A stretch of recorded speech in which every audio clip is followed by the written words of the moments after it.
বিসমিল্লাহির রহমানির রহিম।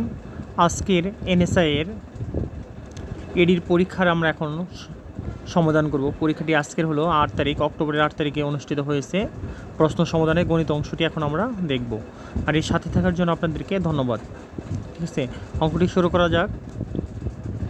সেখানে বলছিল the HCF and LCM of two numbers আর 12 অ্যান্ড 228 রেসপেক্টিভলি। মানে এখানে বলে দেওয়া আছে সেটা হলো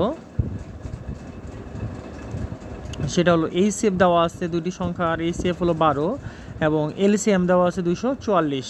ঠিক আছে, তারপরে তাদের একটি সংখ্যা যদি 96 হয় তাহলে অন্য সংখ্যাটি কত, এটি আমাদের বের করতে বলছে। জাস্ট একটু সহজ অঙ্ক। অঙ্কটি আমরা জানি দুইটি সংখ্যার গুণফল। ঠিক আছে, দুটি সংখ্যার কি বলছে এখানে, মাল্টিপ্লিকেশন বা গুণফল।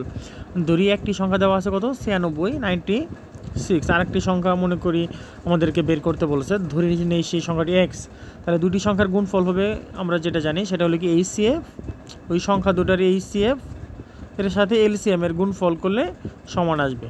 ঠিক আছে, তাহলে এখানে যদি আমরা মানটা বসাই দিই তাহলে এখানে এইচসিএফ দেওয়া আছে 12 এবং এলসিএম দেওয়া আছে 228। আর এখানে দুটি সংখ্যা দুটি কি 96 আর একটা কত এক্স। সুতরাং এক্সের ভ্যালুটা কত হবে, 96 দ্বারা ডিভাইডেড 96। এটাকে জাস্ট ক্যালকুলেশন করলে আনসারটি পেয়ে যাবো আমরা। যখন 12 দ্বারা 96কে কাটবো তাহলে পাবো এখন কোনো 8। আর 8 দ্বারা যখন 228কে কাটবো তাহলে তাহলে কত, 3 8 24, প্রথমে 3 বার যাবে, তারপরে 48, 6টা 48।